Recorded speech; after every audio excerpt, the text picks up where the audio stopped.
Thank you for attending today's webinar on variable data printing. My name is Tim Turzin. I'm the Vice President of Sales here at LKCS, and we're going to talk about VDP today. Before we jump into VDP, just to give everybody a little bit of background about LKCS for those who don't know, LKCS was founded on the core values of providing the best service, highest quality, fast turnaround, and fair pricing. We continue to stand by these values today as we evolve our marketing, digital, print, mail, and statement services to fit the needs of all of our customers. So we've been in the business for quite a while. We do a lot of different things. So if there's other marketing related items that you're interested in or want to talk about, please feel free to reach out to myself or any of other sales reps here, and we'll be able to take care of you. So with that, we're going to jump right in. So variable data print. What is it? All right. So VDP is a form of digital printing, and it's going to allow elements such as text, graphics, images, or anything else that you can think of to be changed from one printing piece to the next. All right. So on the fly, it's changing all of these different items as we go. So while today's webinar is on the VDP on the print side, towards the end I will talk about other variable items. So it goes much further than just print now, right? You can do so many more things with this data and doing different things to personalize, right? So what we're going to be really talking about is marketing with personal and customized content. And it's not just a suggestion any longer, right? Consumers expect this type of content when you reach out to them.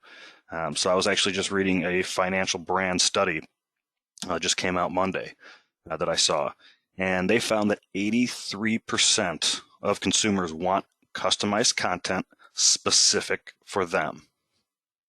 All right, 83% of the people out there basically want that customized, personalized touch. They don't want to waste time looking around or reading about information that may not be interesting to them or something they may not need. They want to get in, get out. That's just the way basically it is today, that everybody has short attention spans anymore. We want to get to the information we need or what's relevant to us and go about our day. So again, no longer a suggestion. We have to be doing this variable information across all mediums anymore. So the way print used to be is what we would call broadcast marketing, right? You're going to put the same message. It's going to be delivered to every single recipient. The promotion or offer that you were putting out there wasn't really relevant to everyone, right? We were talking sending out high quantities and then getting low response rates. And that resulted in a low cost per piece, but a high cost per response, right? We were doing the spray and pray method, as we like to call it. You were sending out 5, 10, 15, 20,000 postcards, mailers, whatever it might be, and it all had the same message. You were targeting, all of your customers or members or whatever it may be, and hoping somebody was interested. We can't do it that way anymore. All right, that is no longer viable. It's just not smart. Okay, the way it is now is you want to be doing true one-to-one marketing. Okay, we're going to be putting specific messages delivered to specific demographics. The promotion or offer that we're talking about is going to be relevant to each recipient. We're going to send much lower quantities out, but we're going to get much higher response rates. So the result here is you're going to pay a little bit more, per piece to print, but it's a much lower cost per response. All right. So again, in some of the studies I was looking at, your average response rates on, the old, broadcast method is somewhere around 1 or 2%.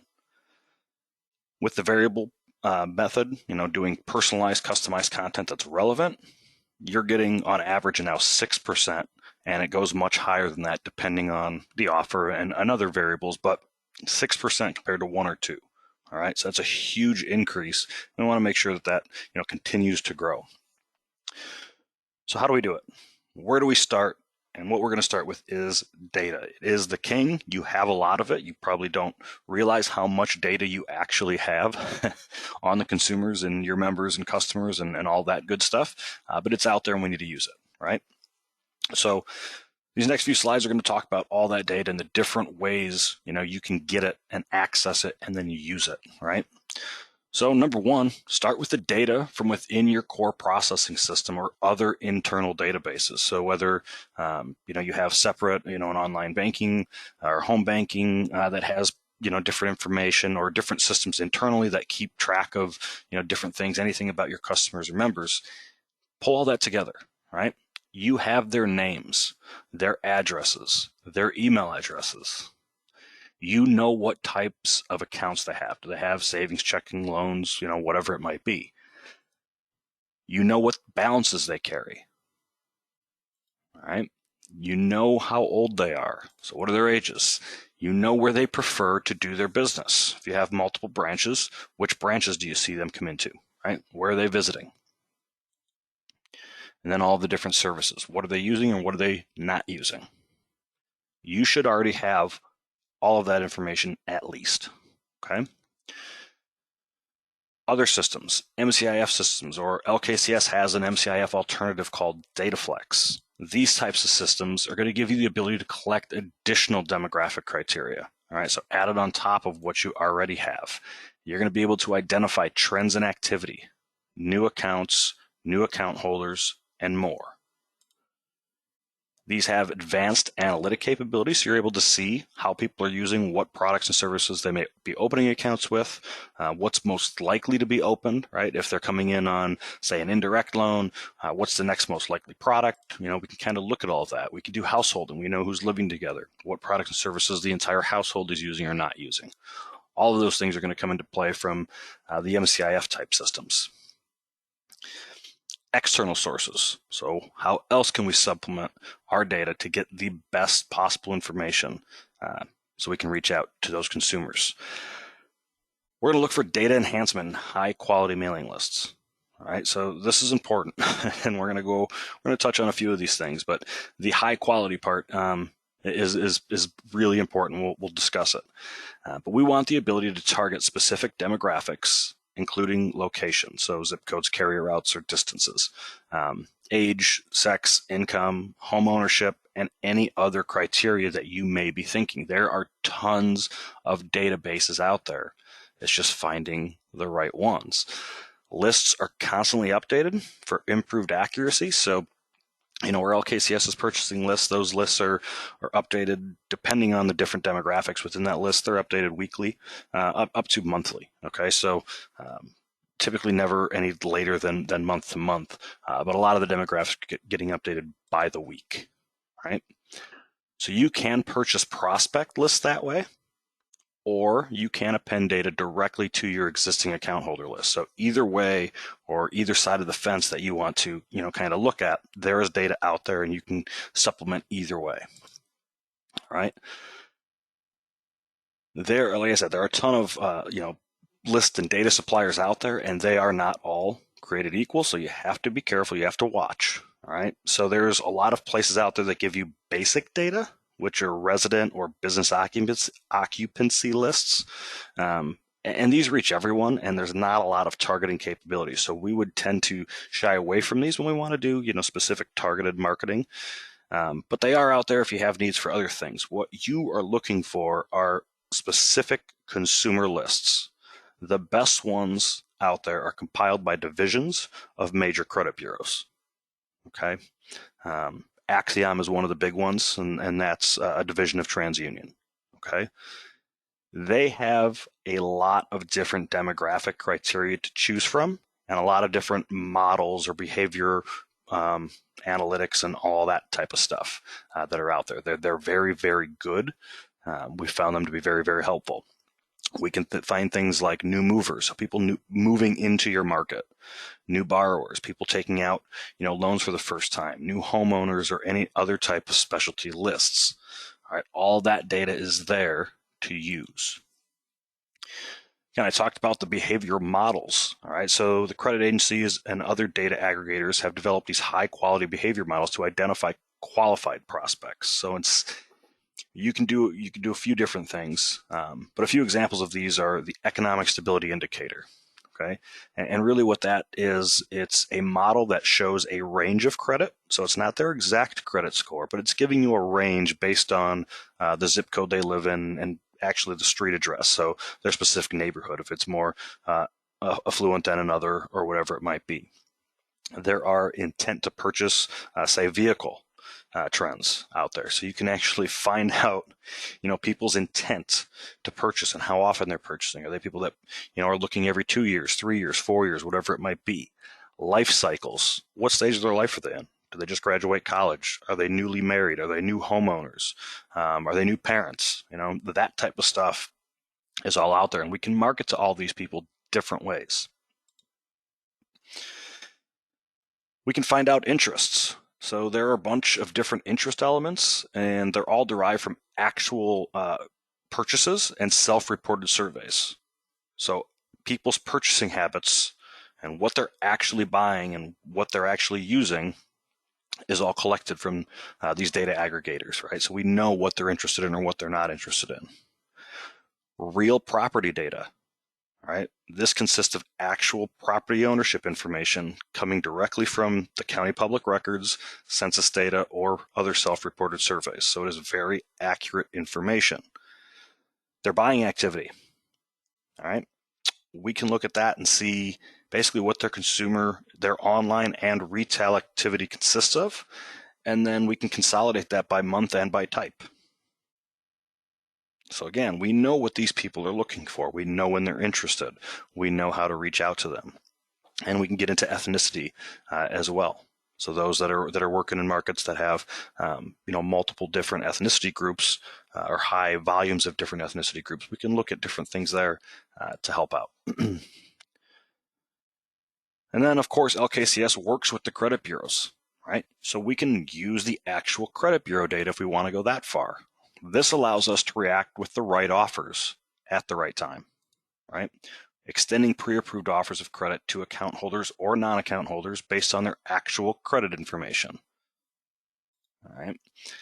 We can then send out direct mail, do email to those qualified individuals.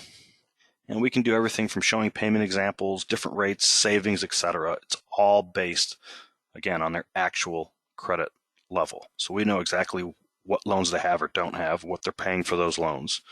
So for refinance opportunities, we can look for, those opportunities that are outside of your institution. We can look for new purchases, new borrowers up to the day, right? So the day they're applying, we can find out that information and get it in front of you so you can reach out. So there's a lot of different things we can do with the credit bureau data. So again, a lot of different ideas to compile the data. Once you have it, what do you do with it, right? So once we have all of our data figured out, we need to focus on the target. What are we trying to do? What is our goal, right? What's the product or service? What are we looking for? So we're going to assemble all that data together, and then we're going to examine those demographics or psychographic traits of different account categories or specific account types. And what I mean by that, as an example, is you're going to see significant differences between the characteristics of people that, say, have IRAs, CDs, or money markets compared to the people that have personal loans. All right, it's a completely different set of people. One's heavy into the savings side, one's heavy into the loan side. All right, all those types of things come into play when we're talking about personalized, one-to-one variable data marketing. All right, we need to know what they're interested in, what's going to make them act. All right. So once we have that list and we figure out those different segments, we're going to break out that list, as we get that, we're going to break it out into the smaller segments with those specific characteristics, right? And each group will require a different promotional strategy and marketing mix because each group's going to have different wants and needs. So we need to match those products and services and offer to the appropriate segments. Not everybody's going to be getting the same thing. Everybody's different. So again, for example, Generation X, Y, and Z. Generation X simplified to people born in the 60s and 70s. Generation Y simplified to people in the 80s and 90s. And Gen Z basically don't know what life was like before 9/11. You will not market to those three groups the same way. If you try, you're going to get maybe one of the groups to respond more than the others. You may get a few outside, right? But you want to target these people separately. They have different core values. They think differently. They act differently. They're going to buy differently. Right? So we need to figure that out. Who are they? What do they want? How can we target, or how can we manipulate our data to help these people purchase, help them act? Then we're going to become ready for launch. Okay, so once we get all the data together, we figure out our different segments, we know what we want to do, let's get ready for the launch. So what do we got to do? We got to select what format or formats we want to launch in. Are we just doing print side? Or do we want to go into email? Are we going to make outbound phone calls afterwards? We're going to do personalized landing pages on the website, or whatever it might be. All the different formats, we need to figure out what to do. We need to get copy together. We need to write the copy, and that copy can change. Again, this is all variable, so each set of different demographics or different groups can receive different content, right? So the base copy will remain the same, but maybe we talk a little different. Maybe we highlight different pieces for each one, whatever it might be. Get that all together. Design the pieces. We're going to have everything designed. We need to make sure that that design stays consistent across whatever marketing medium we choose. And then distribute that information to the appropriate parties to make sure it's all one concise, cohesive campaign. It all has to match your target market. And again, you don't want to just do one set and send it out to everybody. We're going to make sure it's customized to everybody. So what marketing methods? Direct mail, we'll show several examples of direct mail here in a bit. Email marketing. Email marketing is much more advanced as what most people realize nowadays. We'll get into some marketing automation with email and talk a little bit about how that works. Landing pages or websites. There are ways to customize and personalize the websites now. So customized content, showing them information that's important to them. Again, we'll show some examples there. Even statement marketing. So companies like LKCS that also provide statements and e-statements and everything else, we can carry that message across, not only from the print side, website, email side, also to your statements or anything else that we might be doing. Okay, so you can go ahead and hit all different avenues with all these different things we're going to talk about. It's all possible. So for a VDP example, just imagine an auto loan campaign with the available data. Their intent to purchase, their age, their gender, and a vehicle dominant lifestyle indicator. So we know basically what type of vehicle that person would be interested in. There could be other data things. If there's presence of children, again, that economic stability indicator I was talking about, do they have an existing auto loan? Whatever else we might be able to get into, you can put in there. But just some basic stuff here. And this is an example of the result. All right. So you can see the front of a postcard here that has different pictures, different colors. Obviously, the variable pieces were putting their first name in there, some information. And in the back, you'll see immediately the difference of the vehicle and some other things. So let's take a closer look. On the front, obviously, that recipient's name. Color determined by gender or the image. Again, photo determined by age and gender. Phone number determined by their branch affiliation, right? So if you have multiple branches or even specific loan officers, we can put that phone number specific directly on that piece. On the back, again, the recipient's name, the image determined by that vehicle dominant lifestyle indicator. If we know they're interested in a truck, showing them a picture of this sedan will not help. Okay, so we can customize that and make sure that we're showing them vehicles that, speak to what they want to purchase. Loan officer information. Offers determined by their credit. That recipient's name, again, and then any return information or hours, depending on, their branch affiliation. So all of these things change by piece. Every single piece could potentially be different. Some of them may be the same, other than the name information, but all of those different things can change, and they should be changing. This is another example, right? This is a letter that we sent out. This is a pre-approved letter that we did. So this information through the credit bureaus we sent out. So this particular letter, you'll see that obviously there's a lot of variable fields up in the top here. There's a first name, and then the green section. You're pre-qualified for a rate as low as X for however many months. Those are all variables, so we know exactly what rate we're going to qualify them based on the credit score or the credit tier, and how many months we would approve them for based on their current loans. This is a refinance offer. So we know what their current loan is. We're going to keep it the same or within a month or two, okay? But this is just one version of that letter. Here's the other version. Exact same letter.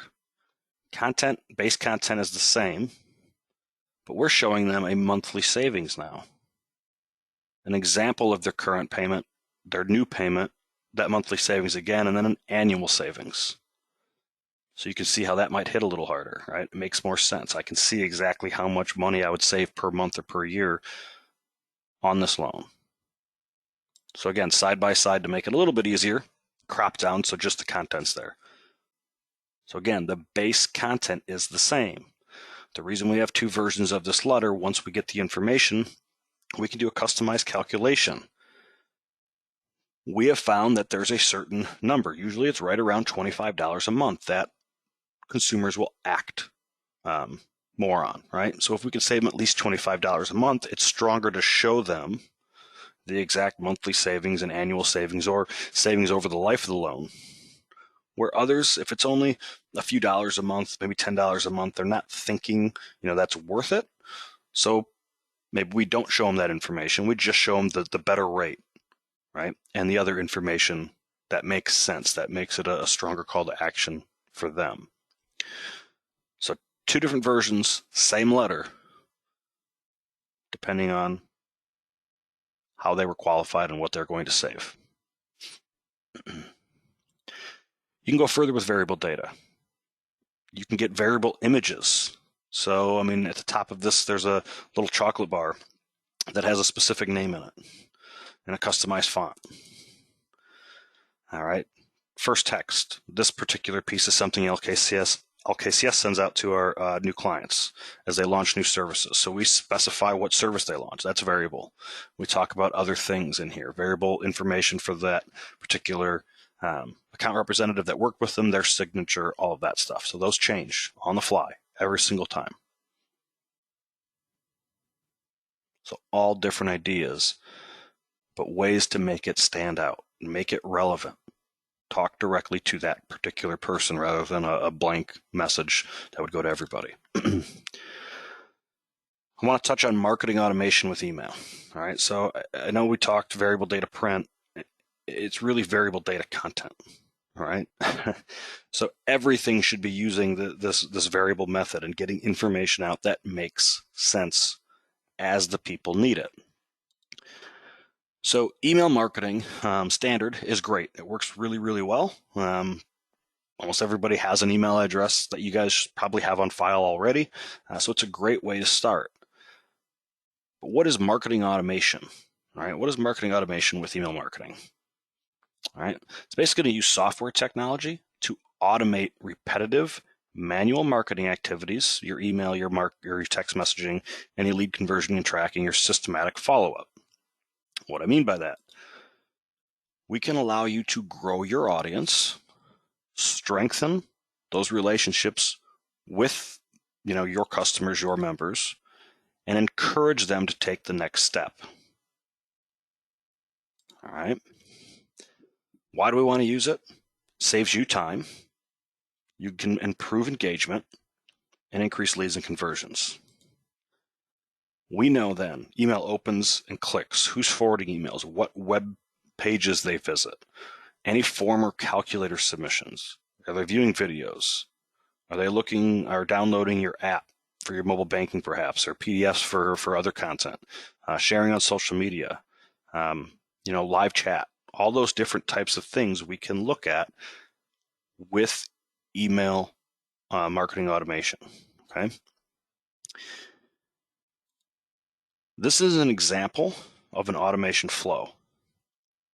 So currently you're going to send out an email message. Most likely it's the same message to an entire group. It could be everybody. It could be a segmented group. Okay. How the email automation system differs is you would send that initial email and then you're going to wait.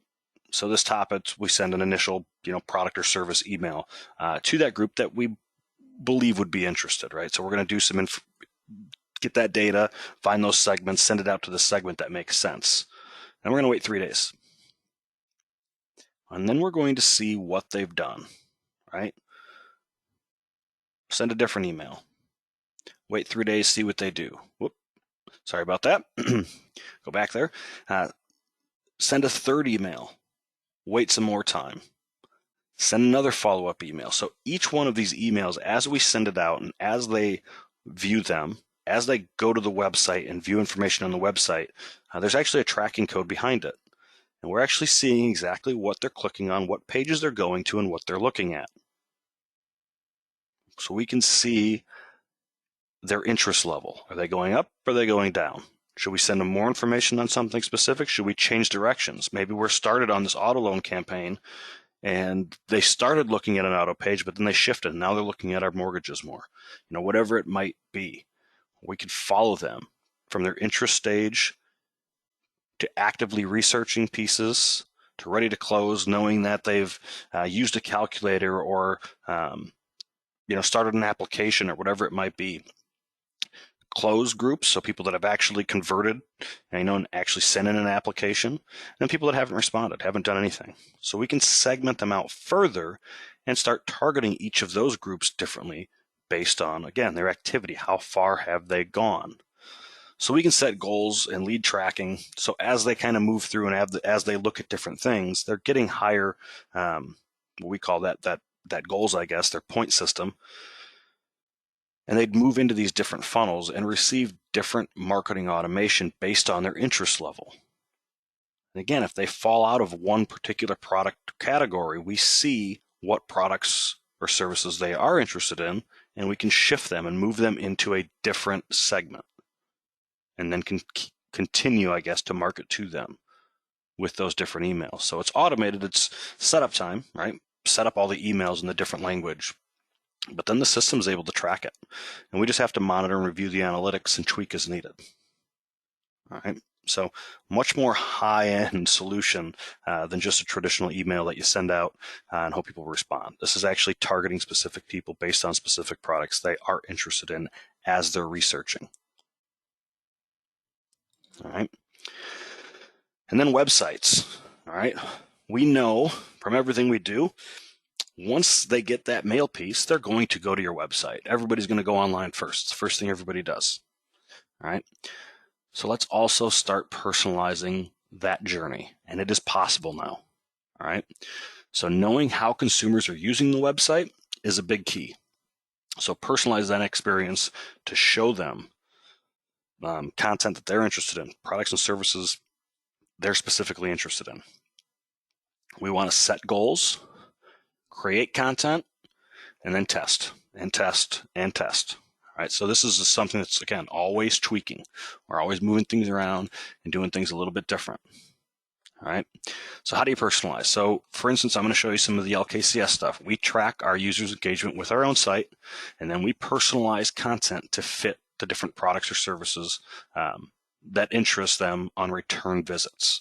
So unfortunately, since I'm in the building, we don't do it for our own standard IP. So I've taken some screenshots that we'll kind of look at here. So let me zoom into this. So this is what the LKCS homepage would look like if you went to it, a first-time visitor, perhaps. We have a video banner.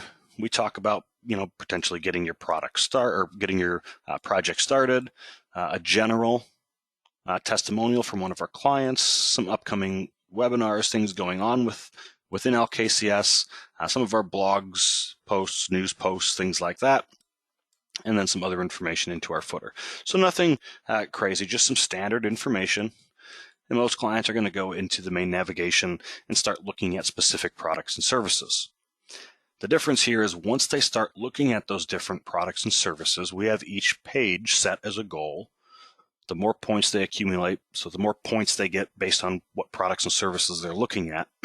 If they're staying on a service such as maybe a new website, those points rack up and we see how many points they get. We have different levels set, but as they hit certain thresholds, we start showing them content based on what they were looking for.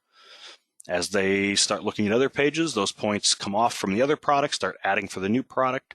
So it's kind of always moving, right, on what they're actually going to see when they come to the site. So that, again, is the current or the standard page. This would be the customized page. So in this instance, I took a screenshot of a customization for somebody that was interested in maybe in a website. Right at the top, a brand new banner talking about website design. It's our bread and butter. Information directly on websites, 3 call to action buttons specifically related to that.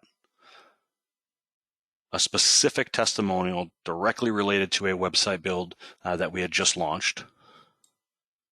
Ingredients to create a dominant website. So more information.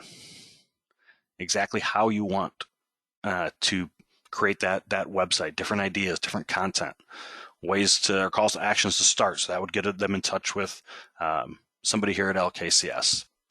A customized testimonial video for one of our clients that had launched the website. And then at the bottom, all the different add-ons we have for that digital services. So for the website and email marketing and hosting and all the different things that you can get with your website here at LKCS. So a 100% completely different homepage than our standard one. And it's all tied to what we know somebody was interested in. If they hit multiple, website pages, we're going to show them web content. And as they go through, they will see specific web-related, content, even on the other product pages and sidebars and little pieces, that we can do. So as we do that, and then we test where things are at, where things are located, where the call to actions are, all of that good stuff. So variable content on the website is definitely available. It's out there. It is going to become more and more popular. I would say in the next, say 3 to 5 years or so, this is the type of stuff people will expect. And if you don't have it, you're going to be kind of missing out. So a lot of different ways to customize that content. So that is all I had for you today. So I want to thank everybody again for joining the webinar. Again, my name is Tim Turzin. Feel free to reach out to me. My contact information is here on the screen. Give me a call, shoot me an email if you have a project you want to discuss. If you already work with one of the reps here at LKCS, feel free to reach out directly to them. They'll be able to help you, work through any of these different ideas or strategies you may have here going forward. But definitely appreciate the time and looking forward to working with you guys all some more in the future here. Thank you.